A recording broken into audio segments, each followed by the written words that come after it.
Hello, good afternoon. Welcome to El Shaddai Therapeutic Massage. Get the care you deserve. Ngayon, narito ngayon ang aking pasyente, poging-pogi, si Brother Michael Montañez. Kung saan, mga pasyente ko na rin to, magpapatherapy kasi may problema na din sa katawan, sa buong katawan, kasi businessman. Na mayroon po silang pwesto sa Tianggit. Kaya yung mga nakikinig, yung ibig mag-order ng mga paninda nila, anong paninda nyo? Mga ternuan po. Terno pambata. Mga blouse. Yun. Pati yung mga pantalon po, may tingga rin po kami. Anong pantalon? Naong? Hindi po, ano po yung tela niya, mga woven po. Ayun. Sa ato ko po yun, kay Michelle. Yun.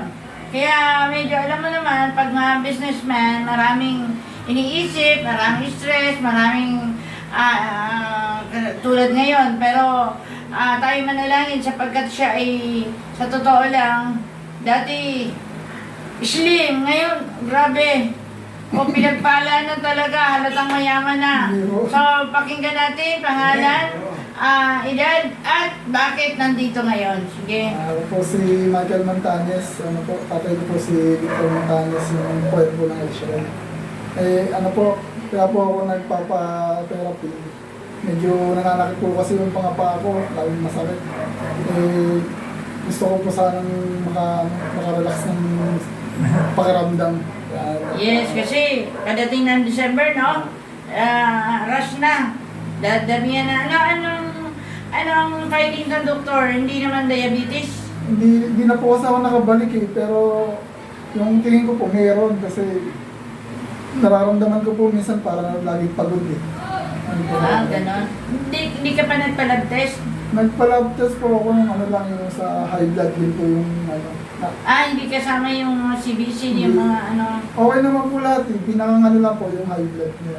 Yung high blood, okay na. Sabi mo na hindi pa po ako yung high blood, meron pa rin po. tuloy-tuloy yung Kaya po, di na po ako nakabalik tapos hinanto ko po yung pag-inom ng gamot. Okay. So, yung acidic, yung acid, hindi na. Hindi ko naman na po nararamdaman kaya tinigil ko na po yung pag-inom ng gamot. Paggamot. Oh. Pero para ma-maintain na ma-control ang sugar, kailangan gulay-gulay. Kumusta ang pupo? Regular naman? Minsan po, kada umaga lang.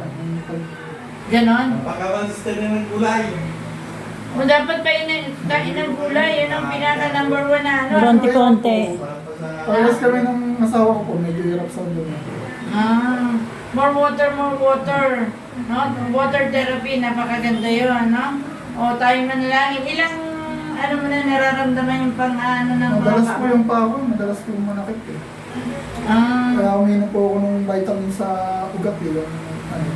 Tapos yung nararamdaman tungkol doon sa parang pagod lagi, no? So, ibig sabihin, nung ikay nagpa-lab test, may findings ba na medyo may tuwas ng sugar? Ba medyo Hindi na po kasi ako nakabalik eh, pero sa tingin mo? tingin ko po meron kasi may po kami, may history po ng diabetes eh. History ka na. Sa pagkakala mama po, sa pamilya ko namin. Okay. So, tayo manalangin, ha? Okay, pero mas maganda magpa-lab test pa rin, ha? Tagala naman, anak, Pero Santo. Amen. Amen. Sa Diyos, walang imposible. Ang Diyos nakakaalam sa lahat ng bagay. Siya ang dakilang magagamot. Dakilang Diyos, ang pagpada ng mga Diyos, sila kami nagpupuri at nagpapasalamat o Diyos sa iyong kadaglaan. I-bless mo, Panginoon, si Brother Michael. Dalangin po namin, iunat mo po yung mapagpalang kamay, abutin mo po siya. Ano ang po ang kanyang nararamdaman, alam namin ikaw ang Diyos ng katurunan. Amen. Lord God, we pray, we humble before you, Lord. Ano man kahinaan ni Brother Michael, ang kanyang buong sambayan, alam namin na ikaw ang Diyos ang magpatawad. Kaya sa ngalan ni Jesus, inuutosan namin ang lahat ng Espiritu ng kalimitan, sakit at karamdaman from head to foot, inuutosan namin lumayas in Jesus' name.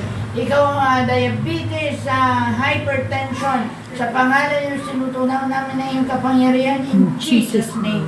And Lord God, inakit pa namin ang pagdalo ng Espiritu Manal, kagalingan, kalakasan, kalusugan, tagumpay. In Jesus' name, Amen. Santo, Amen.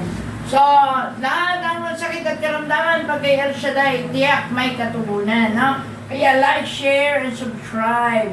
And don't forget to click the bell button for updates of the new videos. Makikita nyo yan sa ating videos, kaya bawat videos, kindly view it. At lahat ng nag-view, answered prayer. In Jesus' name, Amen. Thank you. God bless. Darling, buksan mo na yung isang Kristo.